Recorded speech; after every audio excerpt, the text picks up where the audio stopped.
All right, we got chapter 7, Aloha Summer. All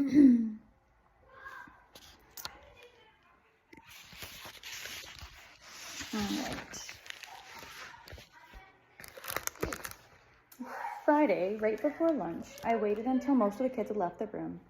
I mustered my courage and marched right up to Mr. Foster and asked if I could sit with the other boys and girls instead of at the front. Somehow I managed to laugh without changing the stiff expression on his face. "It has been my experience," he whispered, "that intellectually whites are far superior to the darker races. Thus, I find it advisable to separate you and Mr. Jacobs so that I may give you the especial attention of which you are so deserving." When I got home from lunch, I repeated what Mr. Foster had said, almost word for word, and asked Mama what the heck he meant. Mama's mouth kind of gaped open. Then her eyes got tight and squinty. Finally, she sighed and shook her head. "Whatever he means," Mama said gruffly, "he is your new teacher, and—" "But I don't want to sit by Ted," I interrupted. "He don't talk. He's got about as much personality as a wet mop, and besides, he keeps peeking at my math paper. I can hear when the other kids are working, and they know a lot of stuff. I bet half the class is smarter than Ted Jacobs. You remember the little girl, the one who gave me the horse? She's got her hand up all the time. She's real smart, only he won't call on her. Reckon it's 'cause her English ain't always too hot, but—" "Isn't too hot," Mama corrected. "Huh? Isn't," Mama repeated. "And you were a fine one to be complaining about someone's English. When did all this ain't stuff start?" "Isn't too hot," I repeated. "Anyhow, she sometimes leaves out words and stuff. Remember how Captain Sanchez said she lived with her grandfather? I think she does right good for someone who ain't—" I caught myself before Mama could say anything. "For someone who hasn't been around a lot of people who speak English. And like I said, she's real smart, but Mr. Foster ignores her. He's wrong, Mama. Besides, I want to be with the rest of the kids and make new friends and—" "Right or wrong, Mr. Foster is your teacher," Mama broke in. "You'll do what your teacher says, just like back home. Now eat your dinner." "But—" "Eat." Right or wrong, I was still determined. If Mr. Foster wouldn't let me make friends by sitting with the guys in school, then I'd make them play with me at recess. When I got back to school, the guys were playing baseball out on the field. Just like what happened the last 4 days, when I started toward them, they broke up and headed for the building. Only this time, instead of giving up and going off alone, I followed them. It was almost like a chase game. The faster I walked, the faster they walked. When I followed them clean up to the front door, they kind of fanned out in all directions like a covey of quail. A kid about my age and size, named Robert, got separated from the others. Like a wolf circling its prey, I finally cornered him near the side of the building. "Robert, hey Robert, hold up a second." He stopped with his back pressed to the side of the school. There he stood, like a trapped rat, while I closed in on him. "There's a couple of things I've been wanting to ask you." He didn't look up. He just stood there, staring at the ground and nodding his head. "On my way home from school, I've been kind of looking around for somebody to play with, but all I see is little kids and girls. Where do you guys go after school and on Saturdays to play?" Ever so slowly, he peeked up at me. "After school, to play?" he asked very quietly. "Yeah, where do all you guys go? What do you do?" Again, he looked down at the ground. "We go to pineapple fields. We work hard." I felt myself draw back. "All the guys? Even the little ones?" When eight or nine, he answered without looking up. "We all work in the fields. Work hard." He tried to move away. I stepped in front of him. "What about Sundays? You don't work on Sundays, do you?" He shook his head. "Sundays go to gardens." "Gardens?" He nodded. "Family have garden on far side of island. Raise sweet potatoes, rice, and beans. We all help in gardens after church." Mr. Foster stepped on the porch and rang the bell, calling us in from lunch. Robert took off like a shot. I chased after him and grabbed his arm before he got to the steps. "Look," I said, turning to him to face me. "There's one other thing. Every time I try to play with you guys or talk to you, all of you take off like I got the plague or something. How come you don't want me to play ball with you and stuff?" For the first time, Robert looked me in the eye. He frowned and tilted his head to the side. Quickly, he looked away. "You are Heole." He pulled his arm free and scurried inside. Mama and Daddy weren't home from work, so I settled in on my math assignment for Monday. There were only about 20 long division problems, but I was just finishing up when I heard Mama open the front door. Ordinarily, it wouldn't take me that long to do 20 division problems, but I kept trying to think things out while working on my math. First off, Mr. Foster wouldn't let me sit with the rest of the class. Second, they wouldn't play with me at recess because I was holy or heole, some word like that. Mama started supper, and when I asked her, she said, "I know what holy is," but she added with a sly smile, "I doubt that's what he was calling you. I have no idea what Heole means, you'll have to ask your dad. Reckon I could work with him and the other guys in the pineapple fields? You'll have to ask your father that too, she answered, tilting her head toward the door. Think that's him now. I stretched my neck listening. I heard the sound of a motor and sprinted to the porch. Daddy didn't even look up when I opened the door and said hi. He sort of waddled into the house, across the kitchen, and straight to Mama. What's wrong, Keith? She frowned. What's the matter? Daddy pointed down. Both of us looked at the brown blotches and spots on the legs of his bib overalls. Had my first lesson on pineapples today, he smiled, only it looked more like the smile a sick calf would give than a smile from my daddy. Are those pineapple stains? Mama asked. Daddy shook his head. He unhooked the straps on his overalls. Jose de los Santos, he's the guy in charge of the crew I worked today. He sent me back into the house this morning to put on another pair of pants. Underneath his overalls, he had on a second pair. He flipped the straps on them back over his shoulders. 2 pair of pants didn't help.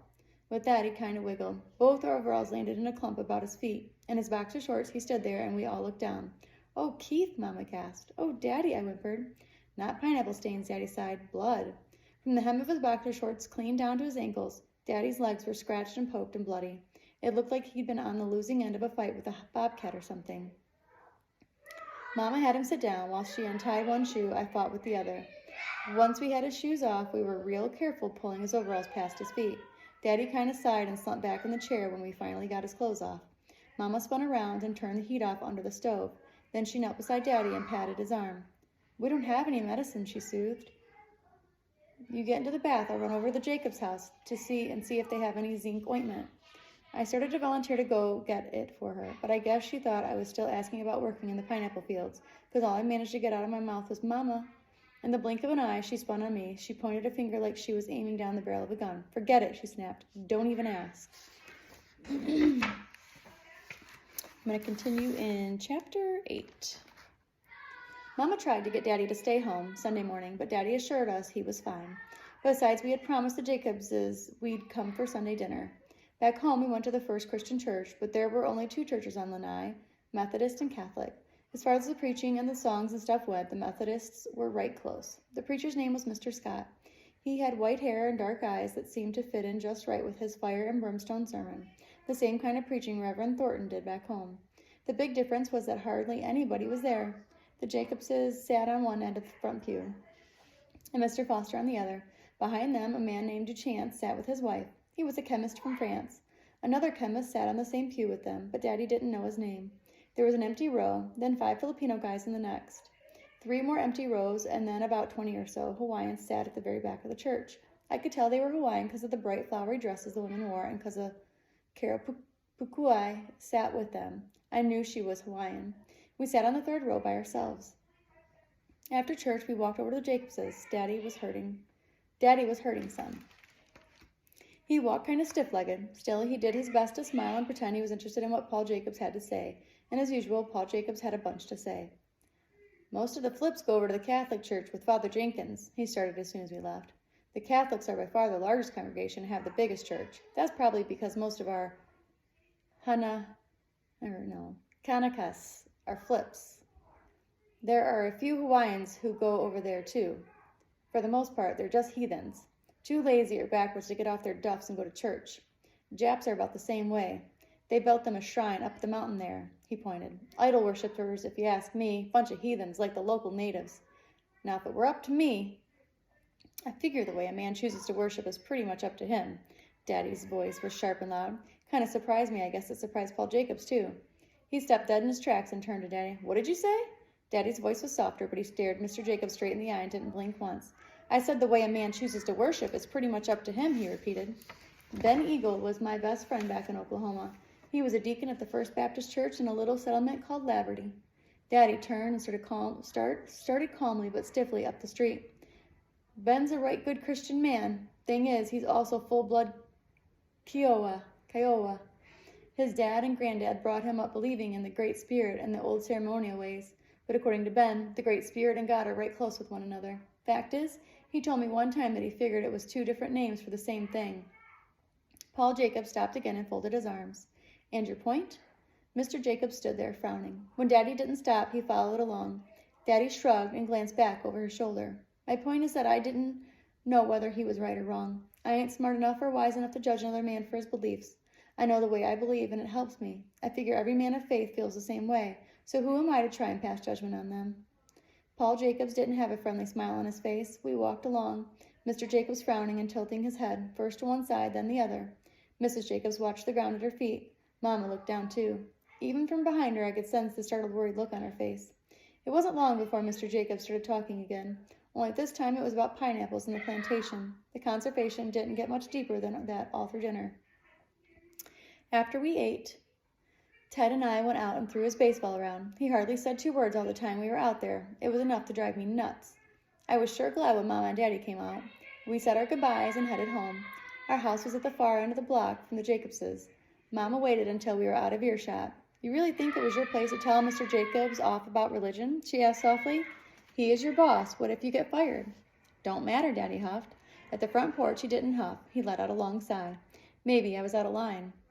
Only, well, Paul Jacobs seems a lot different toward us than he does toward the other people on the island. He treats some of the workers like dirt, always yelling at them and telling them how lazy and worthless they are. Maybe I did get a little carried away, but calling people heathens are on no account, just because they don't believe the exact way you do, well, it just hit me wrong. Just went all over me. Sorry. The second week, things went pretty much like the first. Mama worked at the Lanai City Mercantile with Carmine Jacobs. They visited some, but mostly Mrs. Jacobs spent her time in the back room working on her books. Daddy didn't have any more run-ins with Mr. Jacobs. He worked in the pineapple fields, usually wearing 3 pairs of pants when he left home, instead of 2, and he got to be right good friends with Jose de los Santos, who was Robert's dad. I worked hard at school and did my lessons. Mama always came home to fix lunch, and I spent my time eating slow instead of rushing back. There just wasn't a whole lot to do if I got back early. I could watch Ted throw a baseball on the roof and catch it when it rolled down. I could watch the girls playing with the cardboard lids from milk bottles. They called them pogs and tried to flip them into a little circle drawn in the dirt, kind of like tiddlywinks. Or if I wanted some real excitement, I could watch the guys disappear when I walked toward where they were playing. Robert de los Santos talked to me a little, but it was still like pulling teeth to get him to hold still long enough to visit. The next Sunday after church, we didn't eat dinner with the Jacobses. After services, Daddy took the long way home. He walked Mama and me to the pineapple field at the edge of town.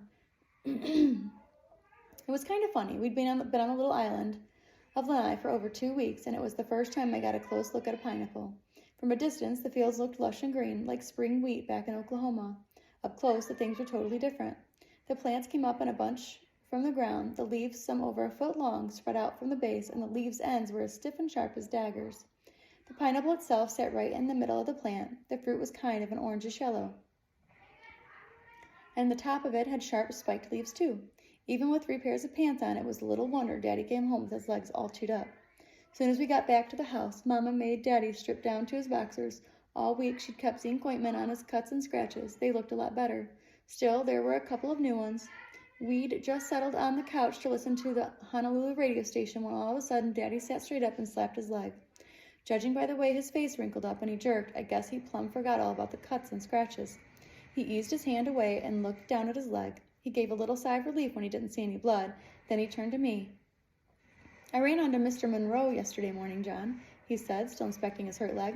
He needed to talk with you about something. I promised him that I'd send you over. I just flat forgot. Is he really loony as a bedbug? I asked, remembering Mr. Jacobs' words, our first day on the island. Daddy slapped a hand onto his forehead. He rocked back on the couch and squinted at me. Finally, his look softened.